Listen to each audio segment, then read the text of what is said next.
Hey, what's up, you guys? My name is Wolf, and welcome to the 150th episode of LEGO Arts. Yes, we are finally doing this big moment. This has been something that I've been working on for a while now, and a really big milestone for me for this series. So to celebrate 150 episodes, I figured that this one would be a great special, as we're finally doing a showcase that I've been working on for the past couple years. Here's my most highly anticipated project, and that is LEGO God of War Ragnarök. Yes, we are finally finished with this project, something that has been 2 years in the making. So as you can see, we have all of our minifigures here. Here's here 10 figures, and since this is such an important showcase, okay, so in the background you can kind of see we've even built a diorama for this whole thing. So this has been something that I've been working on for a while now, as originally for the God of War Ragnarök showcase. Okay, so I was originally just going to do Kratos, Atreus, and Thor, since they were the most highly anticipated characters for the game.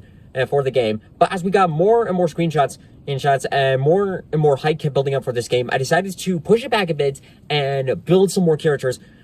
So in addition to these three, we also have Freya, Brok, Sindri, Angrboda, Faye, Tyr, and Odin. You can't see Odin, but you can see him in the background, but we'll showcase more about him. And for the diorama itself, you can see a little bit hints in the back, but we also have Jormungandr, the world serpent.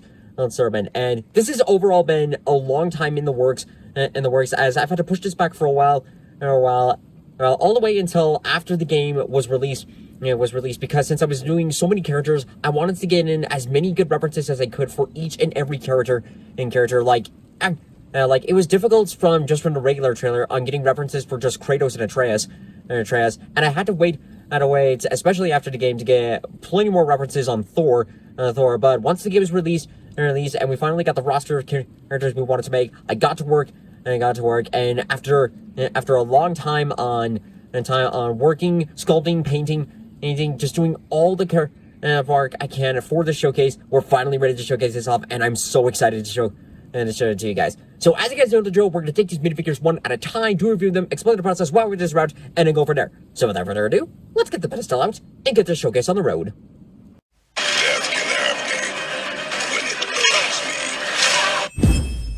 Okay, so to begin our showcase, here we have none other than the Ghost of Sparta, Christopher Judge's Kratos. Now, I'm just going to say, this is probably one of, if not the best Kratos minifigure I've ever made, because of the approach that I went for this guy. So I knew from the last Kratos that I made, I really wanted to go into more detailing for this guy, and I think I nailed it pretty good. That this time I added more 3D elements to him, and more detailing onto the clothing.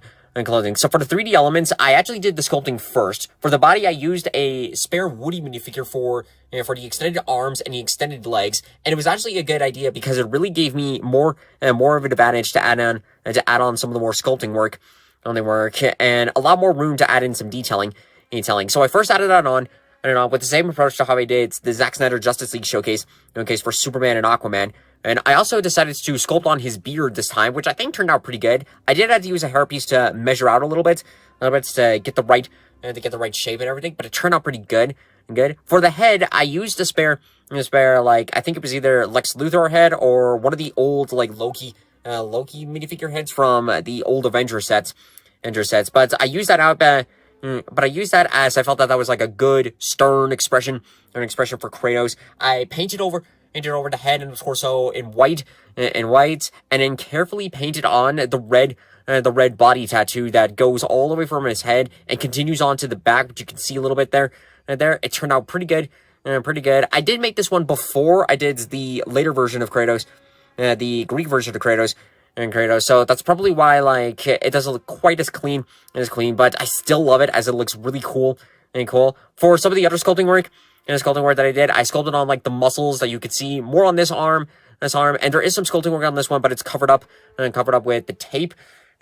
For the fur armor, for the armor that I actually used, like, a mixture on paper and electric tape this time, that it actually works much more in my favor, as it gives a more, like, leather appearance for it, especially for minifigures, and it turned out pretty great. It was difficult on getting all the strands on this arm. I had to do, like, layers one after another, but once I was able to figure out, it turned out pretty good, and I can even have articulation, so I can move his arms, with little to no problem, and they turn out pretty good. They're pretty good. On the rest of the arms, I used some chains that I liked appearance-wise with the previous versions, so I painted on some chains and glued those on there. And on this arm, I used an additional piece on this little shield piece that I got from Brok Afflictions that they were doing a sale with a kit pad on Kratos and Thor. So I bought a kit and used the shield pieces for this guy, which turned out pretty good. And speaking of more on 3D printing, have to give a massive shout out to Morphonaunts. When I was approaching on for this project, I knew I wanted the full accuracy for the Leviathan axe as well as the Blades of Chaos. And he did a fucking phenomenal job at this. This is actually an updated version of the axe. We'll show a later version of it later, but this was amazing. Like, he went into full work on on not only getting the perfect design for the updated version of the axe from the game, but he even went farther along with adding on like the rune detailing on the head and all the way down here on the pommel and the handle. It just turned out so amazing. Like, I'm so happy with how this turned out, and again, have to give a massive shout out to him, as overall the showcase couldn't be possible without him. So that was just with the axe. We'll go ahead and set this down to the side for now. And since we're talking about it, we'll also show the alternate weapons with the Blades of Chaos. That again, he did some updated versions of them from the game, which I'm glad I reached out to him. Like, we did the fully upgraded versions of the axe and Ragnarok, of the axe and blades in Ragnarok. You can see of the detailing. Again, he 3D printed on like the Nordic runes, and the pommels underneath here. They're supposed to represent like the skull handles that you can get later on in the game. And these turn out amazing. He did an amazing job at them. And these were, and I'm glad that I reached out to him for updated versions of them, because I did initially reached out to these versions, but these were the ones from God of War 2018. In 2018, I still like them, as they're still pretty good. But when I saw that there were updated versions of the weapons in the game, I wanted to see those in Lego format, and again, he fucking nailed them out of the park. So huge thank you to him for that. So those are the blades into the weapons. We have a couple of other ones, but we'll show those later. So some more detailing on. I added on some paint to the sides, and continued on, with the waist piece. The legs are pretty simply painted. On the back over here, we got some more stuff to add on. The only couple for regular fabric parts that I have on here is to represent the back on his survival gear. And on the back is, of course, Alistair Duncan's Mimir, the updated version of Mimir that I love way more than the previous one. The sculpting work is so much better. I used a Firestar toy's head as a base, as the expression really suited well for him. I just painted up with the eyes as well as the eyebrows. I sculpted on the horns and even carefully sculpted on the rope wrapped around the head. And just for an additional bonus, you can see at the back over here, I added in a micro magnet, and same thing over here. So to give the idea that if I wanted to detach this thing and have Kratos either carry him or just set it off to the side for some photo stuff, you can easily put it on and take it off, which turned out pretty good. And again, the only downside with this guy is that he doesn't have all the runic detailing on there. But in hindsight, it's so small, it would be really hard to try and paint every single symbol on the head. So that was sort of a takeaway that I had to give out there.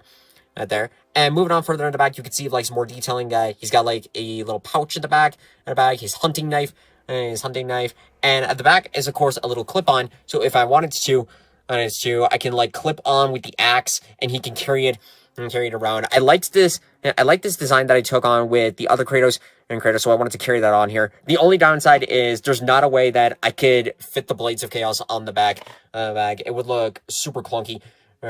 But regardless of that, this really turned out great. And a couple of other accessories that I have for him. Since I also have, I mentioned this little piece that I got from Brok Affliction. We also have the Guardian Shield. That was honestly the primary reason I wanted to buy that kit. So we have this shield. A shield that I painted up in gold, and just for a little flair, I painted on the Spartan symbol for his homeland, Lumnos. And then So a couple of additional bonuses. We removed the head for a second, and then as sort of a last piece, I made the black bear cloak that we see him at the very start of the game. As sort of just a fun little bonus piece. I put that on here, and you can see that I actually cut out some pieces here to represent on just like in the game how you would have it like covered up. It would be a little clip on with the axe underneath, and Mimir would be glitching out through that, but to get the general idea, just like if it is at the start of the game, And as a final piece for him, I decided to make the drop near spear in the game. I decided to just go ahead and just make my own spear. Because I was on a bit of a time and I wanted to get this done as soon as I can. Well, I used a Spartan spear as sort of like the base for it. As I felt it was like a good length. I did have to sand it off a little bit because it was like extremely tall, even for a figure like this. I didn't sculpt it on like my own little additional parts here and there, and then painted on the rest of it. I also then traced it out this flag piece for Kratos and the spear, and I think it turned out pretty good. And I probably could have reached out to see if this could be 3D printed, but I felt I could just go ahead and just make the spear, and either way, it turned out pretty good. So overall, when looking at this figure, it was really fun to make, and probably one of my favorite minifigures to do because again, as I said before, there was a lot more room to work with a lot more detailing, and the modifications that I made here and there, were all worth it. It was so much fun to put together, and I hope to work on another minifigure like this in the future. It was just so much fun to make, and once again, a huge thanks to Morphonaunts for making the axe and the blades. They turn out fucking amazing, and it really completes the overall figure. Everyone keeps secrets. Sometimes it's the only way to protect the ones we love. Next up on the list, here we have the champion of the Jotnar, Sunny Suljic's Atreus. When working on this figure, I immediately got to work after completing Kratos, and I'd say this turned out so much better than my previous Atreus. Now, as I said before, wanted to emphasize on the characters this time, emphasize more on their height. So since Atreus this time is now a teenager, I used a regular minifigure body this time instead of a minifig with short legs, and I worked in my favor, as again, there was a lot more room to work on with more detailing and sculpting here and there. Now, there's a little bit of sculpting work, but honestly, this time, I focused more on, with the 3D elements, this time using various fabrics and other materials. So, to begin off, let's look at the torso piece for a second here. As you can see, I used, some pieces of electric tape and paper to wrap around, all the way around the figure to represent, his straps. I used this... I used this furry stuff that I got from a fabric piece that I think is supposed to be like a classic Lego cape, of some kind, but it was pretty big enough that I felt would work so much in my favor to represent some of the pieces of fur sticking out on Atreus' outfit, and it worked out pretty good. I was able to get the right measurements here and there, and cut them out and glue them onto the torso, which turned out pretty good. Really good. And also, as a little bonus piece, he's also got the mistletoe arrow that we only see him wearing at the very start of the game, and later on it's removed. But I felt like it was such a cool piece that I wanted to keep that on here for the figure. And you can kind of see underneath the head, but there's a strap of rope and a strap of string that wraps around the figure, on the figure's neck, on here. I probably didn't have to do that, but I felt it was like a cool little additional detailing here. Is there? And for more on some of the fabric pieces, here we have on his left arm some additional bonus pieces to complete over with his outfits, which I think turned out pretty good. You can also see a little bit, he's got some glove tops on here, and same thing on the other hand. On the right arm, I tried to paint on his little Norse tattoos that he's got on there. They didn't come out perfect, but again, it's a small piece, so obviously there's a bit of room to work with, but not too much. Further on with the back, you can see he's got his archery quiver that I like that he's now keeping at the side instead of over, as now he uses the back to hold his archery bow, which over here you can see a little clip on. With the archery bow, I sculpted out of my own, that I used the design from the 2018 game, and that was carried over to the Jotnar bow that he gets in the game. So I felt that I didn't have to remake the bow, which was a nice detail. The head, on the head, real quick, real quick. For the base head, I used a Luke Skywalker head as like the base. I painted up his eyebrows, and you can kind of see a little bit on the scars, there. And I felt that it was a good head because, as on one side, we could see of like the like neutral kind of serious face, and then on the other side we could see his more mischievous kind of face. Kind of face that he does have in the game, which I think works out pretty good. It's the only thing that I didn't paint on here is the tattoos that Atreus has like towards the back of his head, like lower to his neck. I didn't paint those on because I felt that like those would look super awkward, especially when removing the hairpiece and switching over the head. So I had to scrap that out. And the hairpiece itself, I felt that this was like a better approach compared to the previous one. That one I just sculpted on at the top and then painted on with the sides, which was good at the time. But in order to keep like the double-sided head, I basically just set it up this random hairpiece that I had all the way down to like the thinnest point. I then sculpted on like his mohawk on the top, and it fully completes with the rest of the head, which turned out pretty good. And then with the rest of the legs, like I did it in a couple of layers. Like I first like cut out the dark blue piece as the base. I then glued on these pieces of electric tape and paper, and then painted out like the various like layers of his overall outfits, along with the belts and straps put together. And finally, it overall completed for the figure, which turned out really great. Like I said before, this turned out much better than my previous Atreus minifigure. You seem like a calm and reasonable person. Are you a calm and reasonable person? Next up on our list, here we have the God of Thunder, RAGNARÖK's Thor. Now, the overall design for this one was so much fun to make.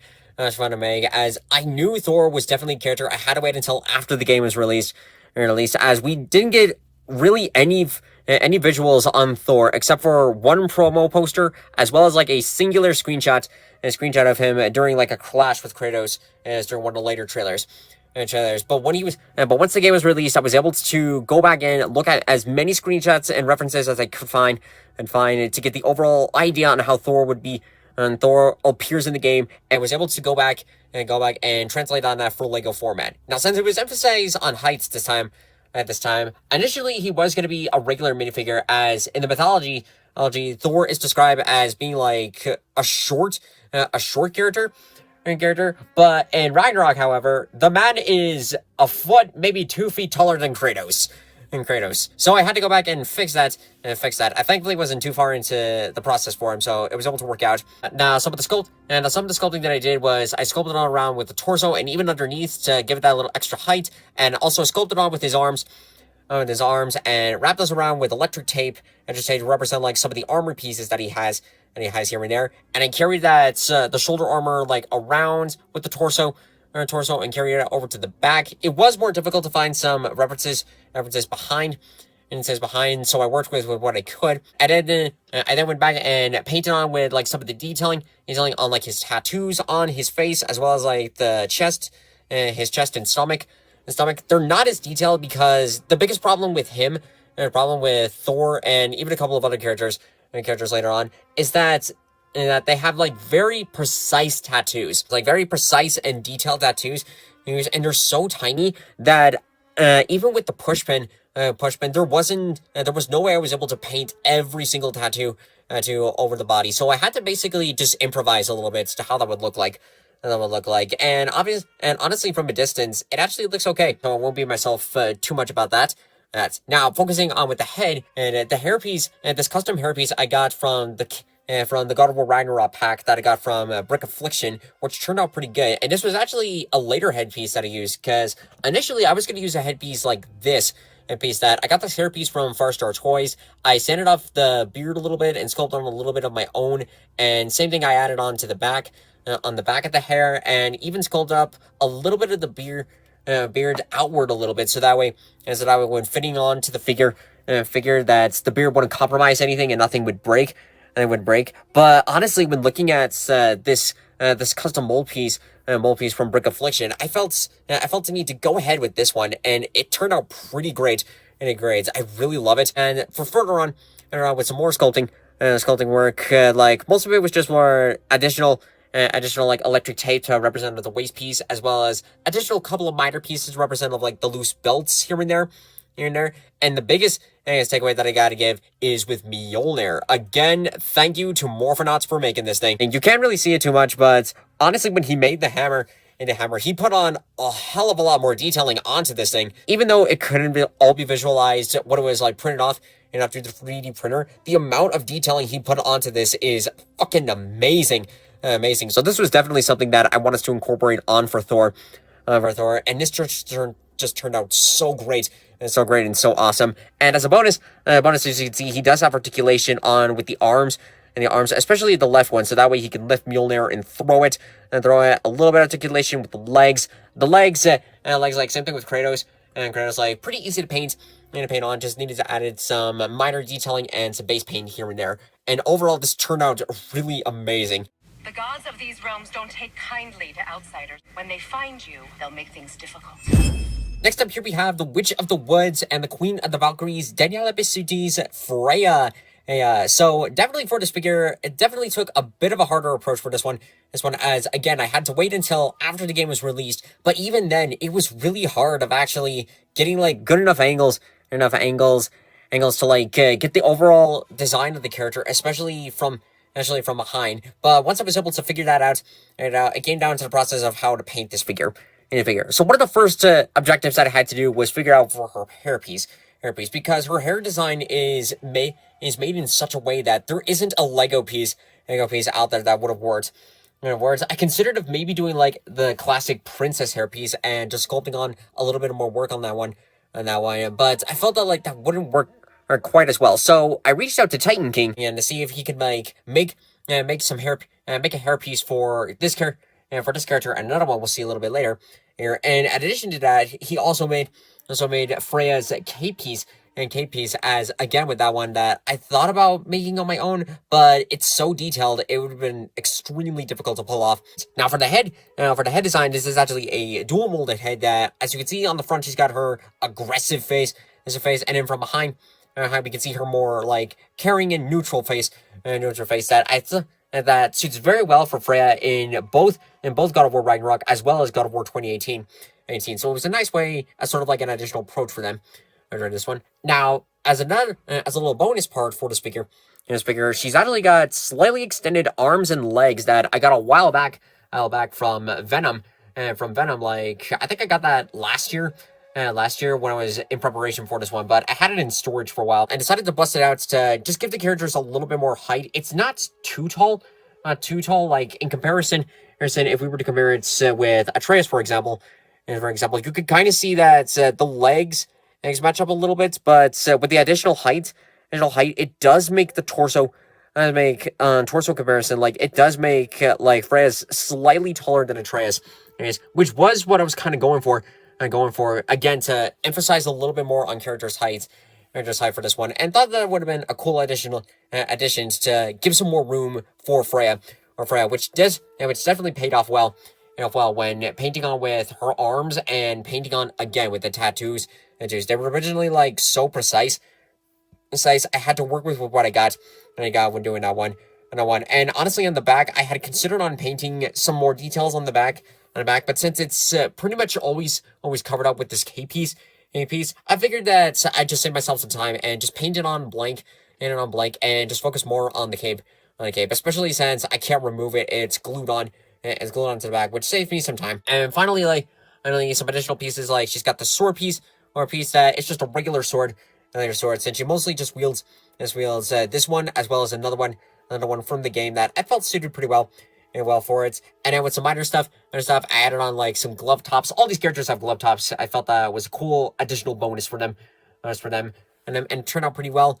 And then when it came to painting on with this one, I'd say that it was definitely one of the tougher details to do with just painting on, because I did it complete, and because I had the decal print off completely blank, and then I went back in and just painted on as much as I could, and I made sure to carefully make sure that not everything was too big, and just carefully add on like as much of the detailing as I could without any of it's becoming too over big overpainting everything, because otherwise I would have had to restart from the beginning. So this was definitely a challenging part for me. But once I got that out of the way, this turned out to be a pretty amazing figure. May this weapon strike true. May it be wielded with wisdom. May it be put down when its job is done. Next up on the list, here we have one of the Hulger brothers, Robert Craighead's Brok. So definitely this was a character that I wanted to do. When I decided that I wanted to expand out for more minifigures, and painting this guy was definitely a challenge for me. So when first doing this character, one of the things that I wanted to work on was the overall skin tone for him. Like, this was definitely a challenge. So I decided to mix in a couple of blues to mix in with my own sort of dark blue skin tone for him. That actually turned out pretty good, and again, as you can see. For the head, I actually used a claw head from MCU's Black Panther, as I really liked the facial expression, and also with the facial hair, it worked perfectly for Brok. So what I did was just, I carefully like took the push pin and just carefully painted on bit by bit, all the way around on the head, and from the face towards the back, and then painted on the rest of his hair, and it turned out really amazing. I really love how it turned out in the end. And then the next challenging part was figuring out the rest on his gold and black armor. Comparisons on with his outfit from the last game to Ragnarök, and there's some slight differences with them, but they're kind of much the same overall. In terms of comparisons with that. But it was definitely a challenge to figure out on how to take that armor and implement it onto a minifigure, especially some of the minor stuff. Like, as you can see, I didn't fully detail his shoulder, as, again, that was such a precise detailing, and on a small figure, there was no way that would have been able to translate out, so I had to cut some corners with that. But on the back, I did sort of a mixture on first with electric tape and paper on the back. I then sculpted out his armor pieces on the shoulders, but made sure to leave enough room to where there could be some articulation here and there, which there's not really a lot with some additional pieces that I added on for him. You can see like these minor like sculpted out pouches that Brok carries on for his work, like on the front and on the back, but especially on the side for the right arm. There's not a lot of movement on there, so I had to cut with that. The legs are pretty basic. I just painted up in black minifigure legs to give it like some movement here and there, but not a whole lot with them, but that's all right. And then added on some minor like additional pieces with some electric tape and paper to represent as sort of like his worker apron.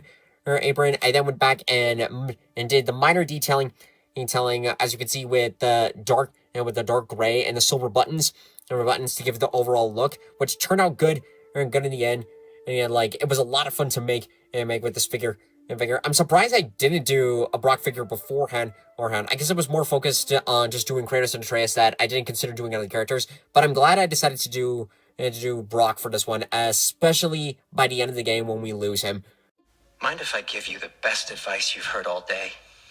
And possibly ever? Sleep. That's when all the troubles of your mind work themselves out. I mean it. Next up on our list, here we have the second of the Hulger brothers, Adam J. Harrington's Sindri. Another character I knew I had to build for this showcase. So when working on this guy, I had a headpiece prior to it a long time ago, and I felt that like it was good enough for him, especially with the facial hair. It worked pretty good. I sculpted on my own custom molded hairpiece on there, which I think turned out pretty good. It matches up pretty well. With the overall design of the figure, he's about similar to how he was in the previous game. Just with a slight color change on his armor, and then came to the biggest challenge of just mixing up a couple of colors and incorporating that onto the figure. At first, I thought about maybe trying to sculpt out like the entirety on his armor, but wanted to save the headache that I would be giving myself. I decided to just focus more on just doing like paint work, which definitely worked in my favor, as this turned out pretty good. Underneath, like there was like more sculpting work, like more on the legs, as I cut it off various strips of electric tape and paper to add on more with like his lower waist piece. And just added on like pieces here and there. There you can kind of see some strips of some like strands of glue on there here and there, but they're very minor, so they don't get overall too far in the way. The only like major like really sculpting work that I had to do was also sculpt on this little like beard tie piece that he has. And again, same thing with sculpting on with the hair. There probably would have been a hair piece that would have been close to accuracy with this one, but since it was pretty simple enough to sculpt out, I decided to just go ahead and do that. The gloves, you can see, like, again, he's got some glove tops, and I painted on, like, the arm gauntlets for him. And then with the shoulders, I was originally gonna sculpt out these shoulder pads, but I got these off of Venom when I saw that he was doing a limited edition sale. I don't think he's selling them anymore on his page, but I got two of these pieces in, as I felt that those will work perfect for Sindri's for Sindri's shoulder armor, and all I really had to do was just sand off a little bit on the inside and then glue them on to the piece and to the arms, and these turned out really great. Did a little bit more paintwork around with the legs to represent more for the character. And apart from that, that was overall, like, the biggest challenge really was just figuring out how to do the sculpting and adding on the additional 3D elements. The rest of it was pretty simplistic enough. Though honestly, a part of me almost thought about doing a second Sindri, or at least like an extra pair of arms to paint on his more broken and mourning state, as that was as just as Brok's death was a true shock, even more shocking was the aftermath. I talked about it before, how at first I was mad that Sindri was like still angry at the others for the death of Brok, but at the same time, now that I've watched back at the game, I can see of like where he's coming from. It's honestly really tragic of how that story ended, and I'm hoping that it's not going to be the last we'll see of Sindri. I'm hoping that there'll be at least some kind of conclusion that he has with the characters. Not necessarily overall of like, I'll forgive you immediately, but sort of like, I'm done hating you, or something like that. It will overall depend on how the future plays out, if he returns in the future. But for the time being, it's very sad of seeing like another one of our best characters go from like this funny clean freak to now this broken man who honestly doesn't give a care anymore. You'll get your answers soon enough. Well, some of them. Next up on the list here, we have the Giantess of Ironwood, Leia de Leon Haynes, and Angrboda. Now, definitely we're working on for this character. I knew detailing-wise was going to be one of the tougher ones. So one of the first things I did was I reached out to Titan King around the same time that I asked him for Freya's hairpiece if he could work on a hairpiece for Angrboda, and he nailed it with this one. It looks really well done. He even added some detailing on the hairpin on the back, which looks really incredible, and definitely paid off well. Like, I'm glad that I asked him if he could make this hairpiece, as there is not a Lego hairpiece out there that looks remotely close enough to Angrboda's hairstyle. So I'm glad that I reached out for additional assistance, and together with the overall figure, really completes it. So the head, I used a custom headpiece that I got from Firestar Toys, as the expression can suit pretty well with some of Angrboda's facial expressions, as well as the skin tone fits perfectly. And it's perfectly for the character. With the rest of the torso detailing, this was another character that I definitely had to wait until later on, where we get more screenshots and photo references for the character, especially from behind with her outfit. I even went into the games like digital art book to get an overall idea. And even though it lacked color, it did give me the overall like idea on how to get the detailing and designs. So that was something that I incorporated and continued on for the figure, which turned out pretty good. You can see a couple of paint spots chipped off around the side, but that's honestly like something to expect in the future. Yeah, and that expects to like when working on some of the stuff like this. But I primarily focused more on the detailing work as well as like the overall design work. I added in, as you can see, she has also got like her little painter's pouch like on the side, on the side, and same thing over here on the other side. On the back, there would have been more detailing on the back part of her waist, of like her little waist cape. But again, it's so small and really detailed.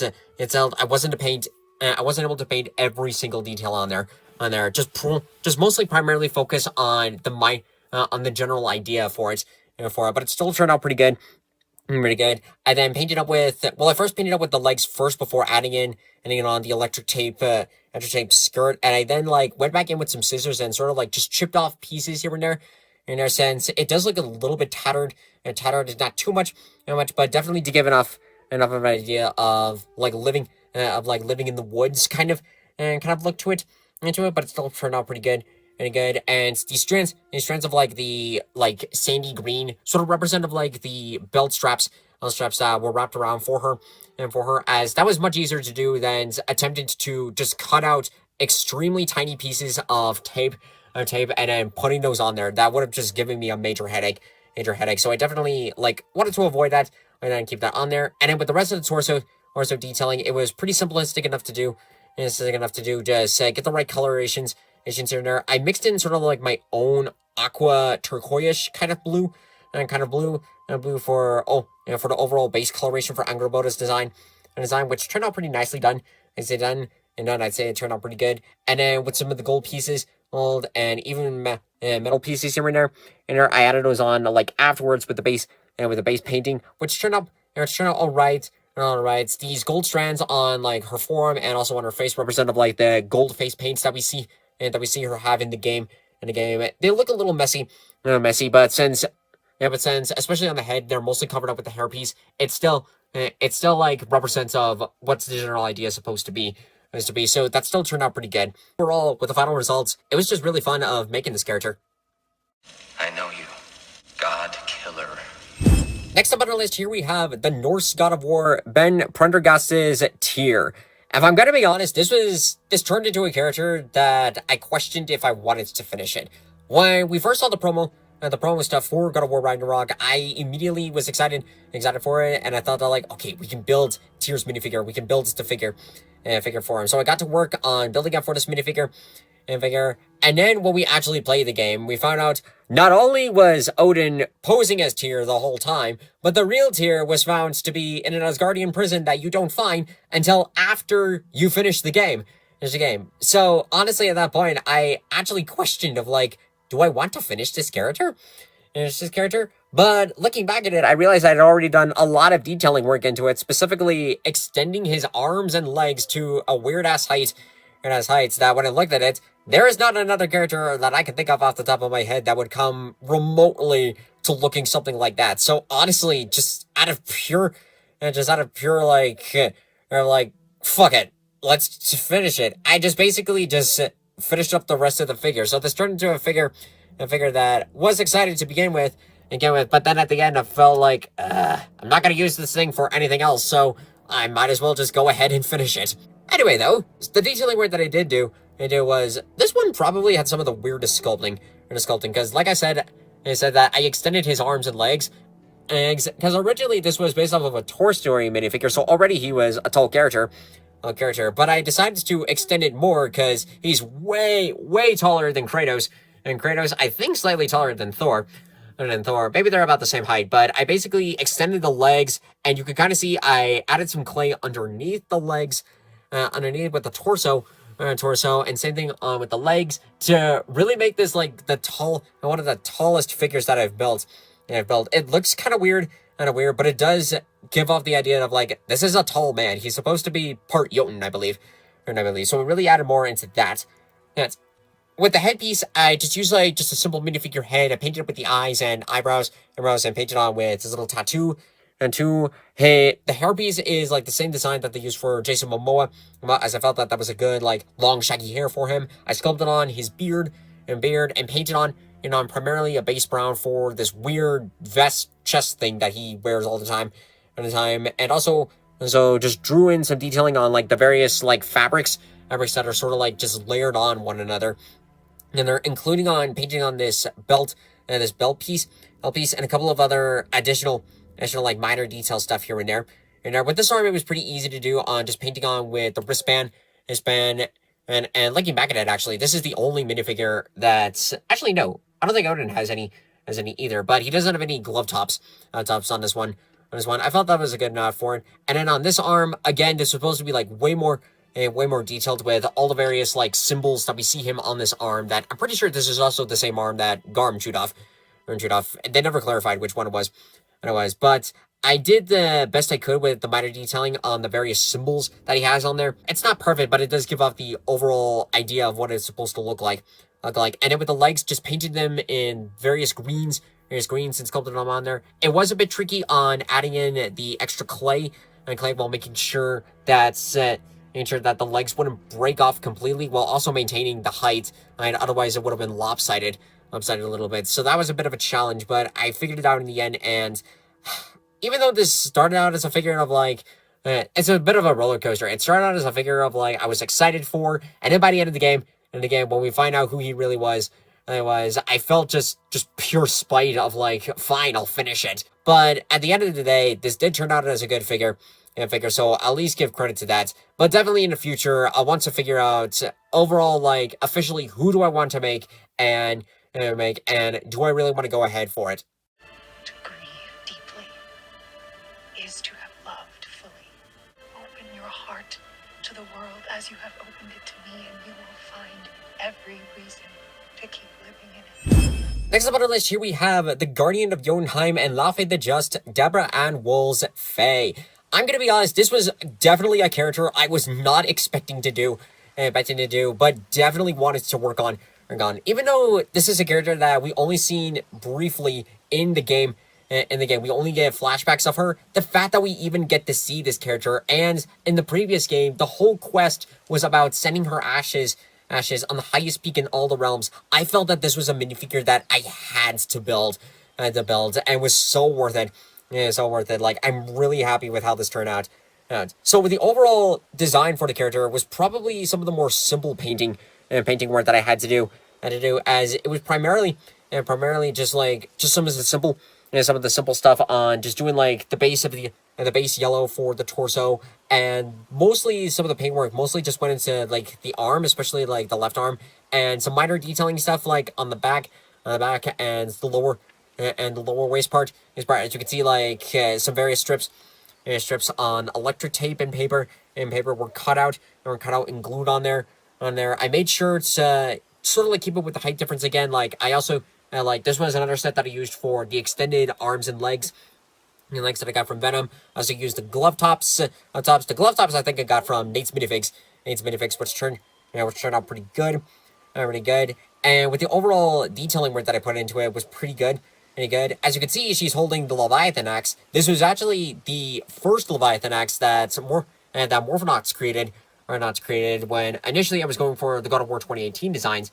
I decided to at least keep the axe design for this character, that I figured that, like, you know what, since Faye was the original wielder for the axe, let's go ahead and just have her keep it, and keep this one.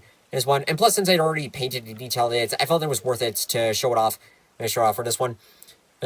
And with the headpiece, I went back with a couple of designs with the overall hairpiece itself. Like, I went through a couple of various designs, but finally settled in for this one, and sort of mixed it together with various, like, reds and oranges to get, like, that good coloration that I really liked. And this one is actually double face. So, say for instance, like with this one, she has her more caring expression, and then on the back she's got, like, the fierce warrior expression. As we've heard that apparently when she took on Thor in the past, she was, like, filled with rage. So I felt that, like, this was a good headpiece to use this one to sort of give the different facial expressions for the character. And finally, again, with the sculpting work that I did with some minor stuff just added in this pouch, and the hunting knife that I think is later on passed down to Atreus. Yes. Now, overall, even though this was a character that had, as I said before, that this character has only made a couple of appearances in God of War Ragnarök, and honestly, he didn't make, like, any appearances aside from that. But the fact that, like, the previous game, the whole quest was built on spreading her ashes from the highest peak in the realms. And even in Ragnarok, we get to hear about a whole side story story about Faye and going toe-to-toe with Thor and nearly just beating his ass by the end of it. I just felt that this was definitely a character I had to make for this showcase. I hope we get to see I'm not sure about like a side game about Faye, or even DLC, but I hope we get to see at least like maybe a book like covering over like what Faye's journey was like, or maybe even a comic of some kind, and kind of sort of giving off some adventure about Faye of like what her life was like during Jotunheim all the way to the day that she died. Right, but again, with all the stuff that she did make in the last game and in this one, I felt this was definitely a character that definitely just needed to build a minifigure for. You don't really want war, do you, Kratos? All that blood on your hands, on your son's hands. And last up for the minifigures, here we have the Allfather Richard Stiff's Odin. So, honestly, this was one of the characters that I knew, detailing-wise, was probably going to be one of the trickier ones to do. So I definitely saved him for last. So some of the first stuff that I did was I first worked on the headpiece and just sort of like worked my way down on the rest of the figure. But the head is just a regular like old man minifigure head. A head that I painted on with the beard, and you can't see all of them, but I painted on some of the more tattoos on the side of his face. With the hairpiece, I used the same hair design for the Arkham City Joker minifigure. A figure that I basically actually first like glued it on with the sides of the figure. I then took the buzzsaw tool and just sawed off the top completely, and went back in with some sculpting clay to fill in the gap. And then afterwards, I took some strands of electric tape and paper and just built his eye patch, and just built it around for the figure, which was tricky to do as I tried to like get as many screenshots as I could with the overall design for it. And you can even see like he's got the little like rune piece on the back. It was definitely tricky to do, especially towards the top of the head. But once I got a good enough idea on how it overall looked, I just basically worked my way around it. I had considered of maybe doing the hats that he wears sometimes, but felt that like, you know what, since basically this whole thing is just a singular piece, I would have had to build a separate head together. So I didn't want to focus on that, and just move on with the rest of the figure. Which, speaking of which, with the overall outfit approach was an interesting kind of approach. I decided to use the same ideas that I went with Hal from Howl's Moving Castle when I did the Studio Ghibli showcase on sculpting on like just basically just making the trench coat a singular piece that he would wear. So if we go ahead and remove it, this coat piece can actually be removed, and you can see that I glued on this extended piece so where he can wear it on like a cape. And the coat itself was definitely a process to do, as I had to use various like fabrics of putting it together, and I even used some molding clay and some pieces. Like you could see at the bottom on a part, I extended up a little bit. I then also used some clay to like fill in the gaps when enough of the fabric couldn't like fully wrap around the way that I wanted it to. So I had to sort of like do sort of a mix with that. There was supposed to be like some more gold detailing on there, but it was like so like detailed and precise that I couldn't fit all of it on there. So I worked with what I could, but it still gives the overall idea of what it's supposed to be. I decided to sculpt on the sleeves this time instead of just taking some minifig arms and just gluing them on there. And while we have the coat off, we could go ahead and get a closer look at the torso itself, like some of the detailing work that I did on here and there. You can see I did some sanding on the sides to make the legs and arms articulated. I used again the extended arms and legs. I used various like pieces of electric tape and paper for his waist cape and piece here and there, as well as like a little bit on the belts, not too many of them, and some minor sculpting work around for the rest of the waist piece. And as a bonus just for fun, I also decided to make the spear. And with the spear itself, it was actually a last-minute addition to add for this thing. As I originally just considered of just leaving it as it was, but decided to go ahead and just design the spear for like future screenshots for him. I'd say that I probably could have used a different spearhead, especially with some of the later like updated pieces that they've made that Lego has made recently, but I don't have any of those, so I decided to just work with what I got. And unfortunately, the way how he's holding the spear, unfortunately, the hand is a little bit loose, so you can kind of see a little bit loose there, but that's primarily because it's a custom arm piece, and also with the spear, it's also primarily with the way how the cape coat piece is designed. He can't wear this thing on while also holding in the spear. It basically is sort of a give or take of like which version you want him to be in. But apart from that, this actually turned out to be a pretty cool figure. I think like the only other complication that I wasn't able to do was, again, with his shoulder pads, and with the gold parts on his shoulders, there wasn't a lot of detailing. There was a lot of detailing initially in the game, but not enough room for me to fully paint all of it on. So again, I had to work with what I could. But at the end of the day, though, this still turned out to be a fun figure to do. Now, moving on, we can do a full display on the diorama itself. So I rarely do these kinds of things, but I felt that since this is such a big showcase, I wanted to do a fun little piece for it. I initially was going to do like Yggdrasil and have like the 9 realms in there. Basically a recreation on the tapestry piece that we get in the Jotnar edition. But I couldn't figure out on exactly how to build the tree, and also on how big the little realms had to be. So in the end, I just settled on just focusing on Midgard, since it's like one of the key locations for the Norse mythology games. So some of the stuff that I did was, as you can see, as promised, we got the world serpent Jormungandr. There will be an entire video just dedicated to this guy, So we'll go more into further detailing on that. But as you can see, I sculpted out the world serpent and just basically wrapped him around the entire frame on the diorama. Down here, you can see that we got the cabin, that I painted up in like a dark brown, give it a gloss coating. I even did a little bit of detailing work, you can kind of see, but it's not too big, or minor. I also like took the small model trees that I just glued around to represent the woods. In the center here, we got like, that's basically supposed to be the frozen lake. That I took this custom piece that I'm not sure where it's from. I think it's from like a Mega Bloks or something. But I took like this base piece. I sanded off as much as I could. I then added on this like Lego tape that I had for a while, and just put that on here, as well as like glued it down to give it an extra reinforcement. I then painted up in various blues. Blues did a watered down white to represent a sort of like the ice, since it's supposed to be a frozen lake, and give it a clear coating, making sure that it all stays in together. On the back here, as you can see, we got the Tyr's temple. That I just put together a little mock build for it. I unfortunately can't pick it up as he is glued in place.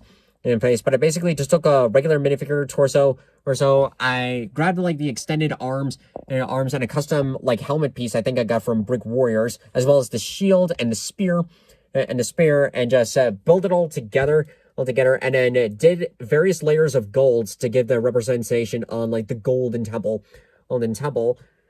I've also added in like these custom mountains that, as you can see here, these went back in my head for a while to figure out how I would make these. I finally settled in for basically found a tutorial of basically just taking paper and just taking like newspaper and pages from like magazines, crushing them together, covering it up with tape, and then just basically stacking them on top of one another. And then once they get to a certain height, wrapped them around in air dry clay, and then painted them in white to give it off the snowy mountains. And then over here where Jormungandr's head is, this is represent of like the tree that Mimir was bound to here for a while, and also the destroyed Jotunheim gate, as sort of like an added little bonus to again represent and replicate of the diorama of the tapestry piece. I'm sorry, I can't speak. Now up here we have these custom lights that I got off of Amazon that said there's some switches at the back of basically they're magnetic, so you can remove them to like give them in positions. I got two of these so that way they could give an overall lighting to it, which turned out good.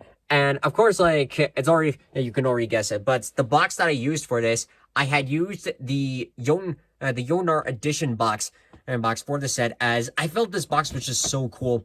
Oh, cool. Especially with all the amount of work that was put into it. So you can see like it's supposed to grow a shrine. And so the idea of like you would close it up, it would just look like a regular shrine. But then as you go in and you open it up, it opens up to represent the overall diorama piece that I just felt was so cool to use. cool to use. And honestly, like the box, they just put in so much work and detailing into it that I felt it would have been wasteful to just throw it away. And I didn't want to like just leave an empty box just lying around. So I'm glad that I went with the approach to make it a little, and to build this up into a diorama. And it was really fun to build this thing. Like, it wasn't easy to do. I had to go through a lot of like time and process of building it, especially for Jormungandr, which I'll go into further detailing for his showcase. And by the end of the day, I had even questioned at one point, kind of like, do I want to keep building this? But I'm glad that I stuck through with it in the end. And this just turned out to be such a fun build to do. Well, that's going to do it for this episode of LEGO Arts. I hope you guys enjoyed this video.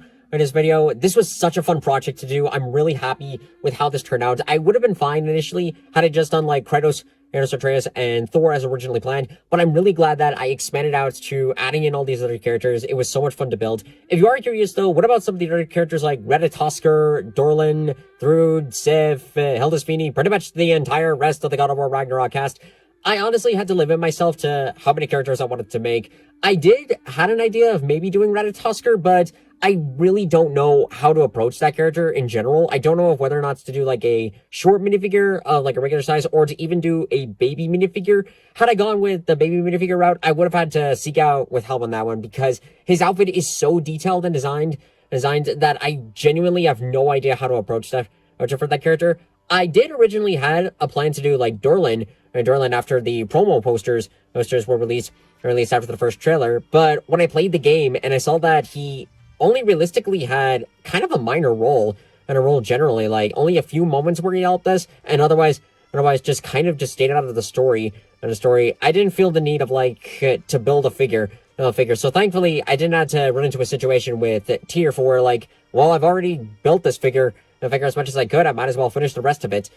And as for characters like Thrud and Sif, again, with those tattoos, those are so detailed that I am not sure how to even approach that for those characters. It's pretty much the main reason why I haven't done a Baldur minifigure, as those details are so precise and detailed that I have no idea how to even begin with that one. And with the rest of the characters that I mentioned, they honestly had very little appearances and actively participated in the story that I didn't feel the needs to really build them. Even though Faye was a case of like, again with her of like only had minor appearances, but since she was such an impact on the previous game and that we even get to see her in this one as well as learn a little bit about her past, I felt that was a character we had to do. The other ones though, I didn't feel it. But it's not to say that I wouldn't want to in the future. Like, if you guys want to see another, like, God of War Ragnarok showcase where I do build those characters, I especially would love to build, like, Fenrir or Garm for the build. The only reason I didn't build that one was because there was a limited room for the diorama, and I didn't know how to fit him in. Or even, like, build, especially his head. So if you want to see another God of War Ragnarok showcase in the future, let me know in the comments below so I can plan for future showcases. And speaking of future showcases, now that we're done on God of War Ragnarok, I can begin moving on to some of the other stuff like Spider-Man 2 for PS5. I am planning on to do another Halo showcase, but that won't be for a long while, as well as another Power Rangers related showcases. But until then, this is going to do it for now. And again, I am so happy with how this turned out. This was such a fun project to do, and is probably going to be my favorite showcase that I've built for the time being because of the amount of work and detailing that I put into every single one of these minifigures was just so much worth it. And a huge thank you again to all the customizers that I mentioned with Titan King, Venom, Afflictions, and especially Morphonaunts for the custom pieces. Like, the showcase couldn't be possible without their help. So if you want to check out their stuff, I'll include links to all their pages in the description below, so go check them out as they've done fantastic work. And overall, that is going to be it. So if you guys want to see more videos like this in the future, be sure to subscribe to the channel and hit the bell notifications. It really helps us work on Let's Plays, LEGO products, and we made it have some fun. So overall, thank you so much for watching. I'll see you guys next time in the next video.